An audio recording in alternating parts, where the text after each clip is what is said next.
Yo, this camera falls on me so bleak. It'll be so bleak, bro. I am still on my way to the pipe track, but I just had so much work to do, and so now I'm gonna get there, like basically when the sun is set. It's still gonna probably look a little bit pretty, but anyway, I don't want to skip making this video, and so here we are. And hopefully this camera doesn't go sliding off the dash. A year from now, you will wish you had started today. That was the text that I had on my screensaver on my phone a few years ago. You can actually see it. I took a shot of it in a hiking video that I did. I think the hiking video was called Hiking to the Snowberg Summit. I had that as my screensaver for about a year, and the goal was that fear of regret would get me to take action, and I don't think it did. I don't think a screensaver on my phone was sufficient. If you are new here, my name is Malcolm Reyners, and I am a serial killer of dreams. I'm a serial non-starter. That's what I am. I'm a serial I've tried to start so many things. I've said this before, and it just goes nowhere. I have this big idea, and I do a couple of key things wrong that prevents me from actually starting and achieving the goal of whatever that thing is. And I've learned a couple of things along the way that's helped me, and now I'm at a point where I'm actually seeing progress when I try to start things.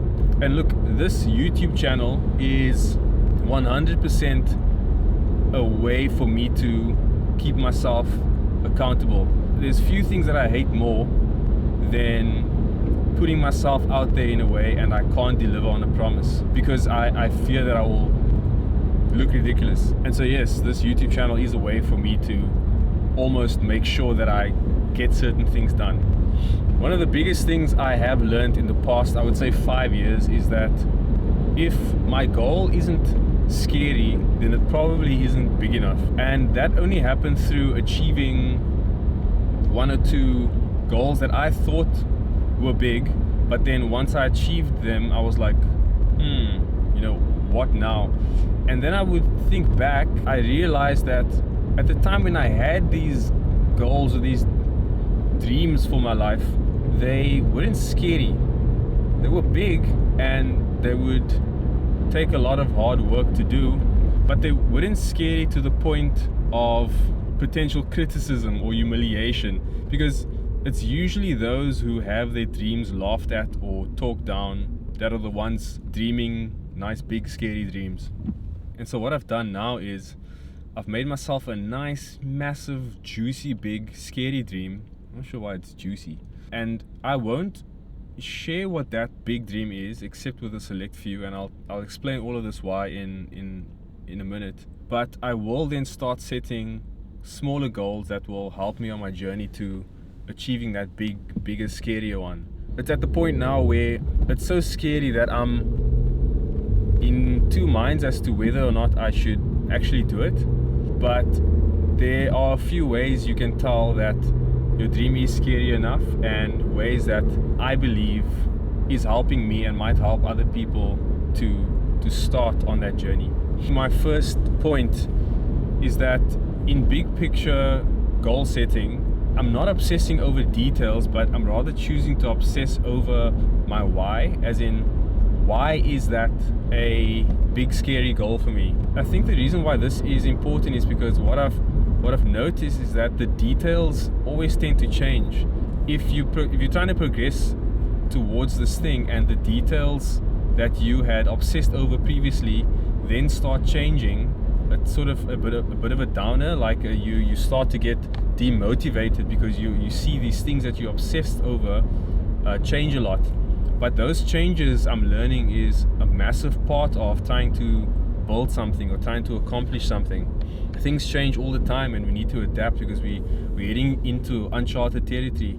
And so what I've realized is that we need to obsess over the why, because that is something that is most likely not to change. If you are doing something for reasons that are very close to your heart, let's say for a cause that fills you with purpose, then you are way more likely to push through all the things that change along the way.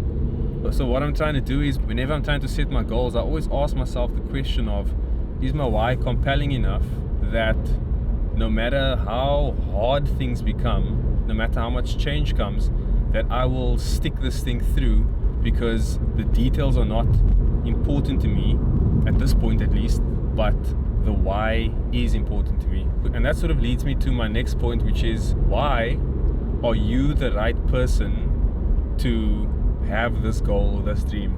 In documentary filmmaking, which, if you don't know, is something that I do and I'm involved in documentary filmmaking, when you're trying to get a project funded, one of the questions that you get asked, or that you need to answer, is they want to know, why are you the right person to tell that story? You know, what unique access do you have for that particular story?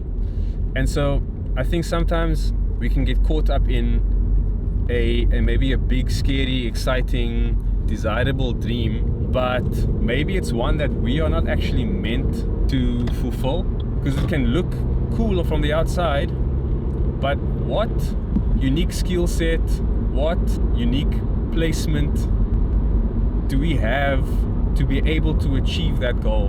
And I'm not saying we can't educate ourselves or build ourselves up to the point to be able to achieve any goal, but are we doing it for the right reasons, and are we the right people to tackle that big, scary goal? Because if we possess the right personality and education and skills and placement in society to be the best person to tell that story, to achieve that goal, then we are far more likely, again with the why, to follow through with it. So that's something I'm trying to do a lot of the time, is, am I the right person to tell this story? Am I the right person to tackle such a big, scary goal?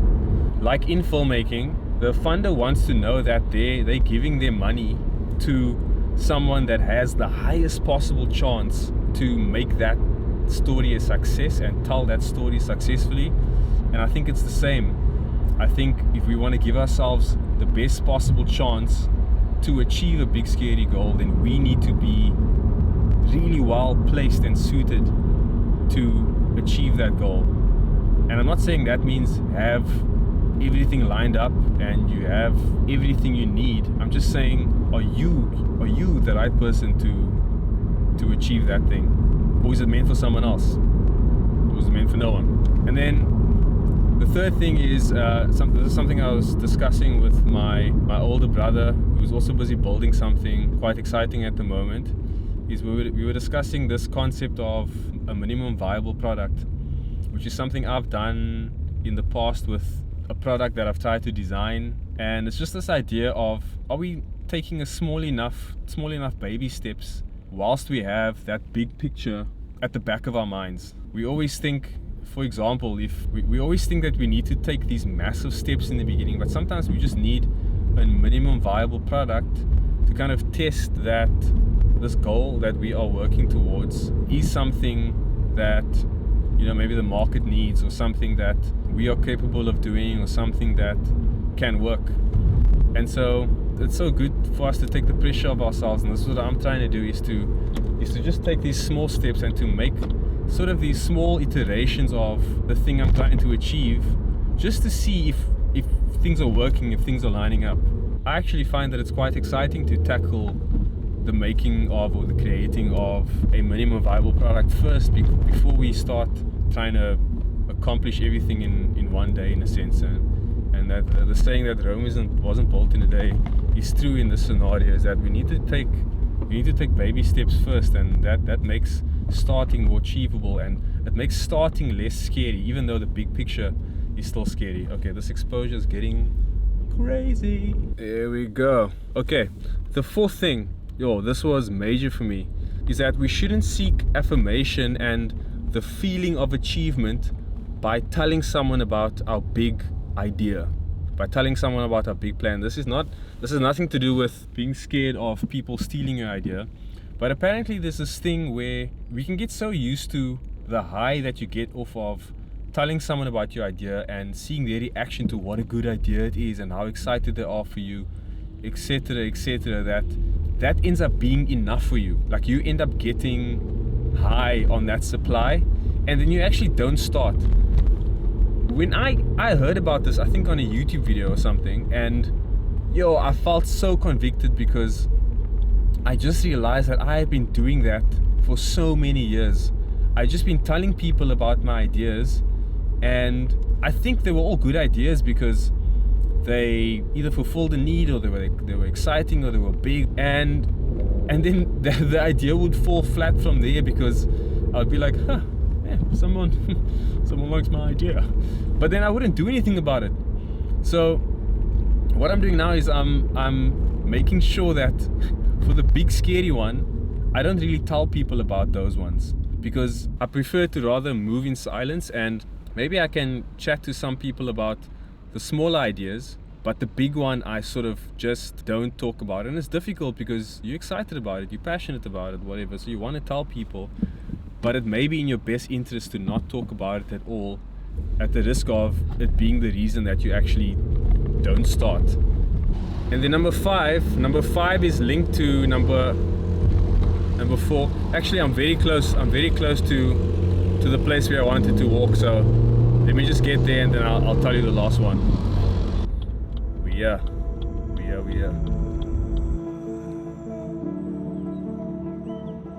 Okay, I'm definitely the last one. Yeah, it's getting really dark.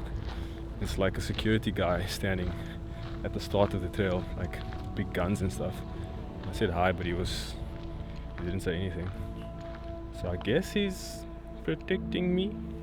The final thing that I'm trying to do is to keep confidence of people around me that will hold me accountable to my small goals. These must be people that believe in you, but more importantly, I think it must be people that started things themselves and have seen those things out and know some of the pains that you go through, that you might be going through.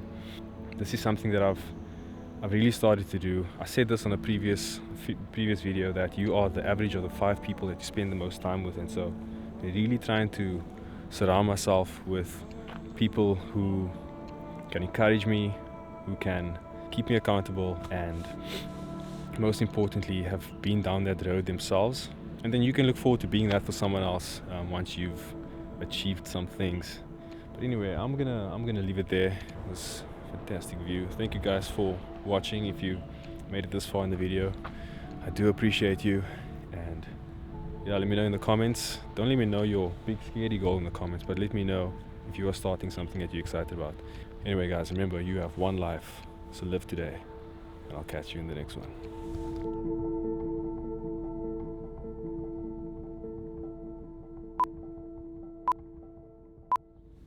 We're just gonna go with it, you know what I'm saying? Everything is in a precarious little position, yeah. It is Dodge. This car got too much G's, boy.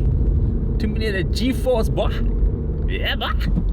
It's like a 1.2 liter Toyota, so no G's. A little bit of G's. Enough to make this camera slide its face off. That's not backlit. It's gotta be backlit, fam. Backlit, big pop pop. Skibbity pip pop pop. Lord Jesus, please keep me safe. I would hate for my death to be on camera. I'm starting to do this too often. Oh, there we go, governor. Big connection.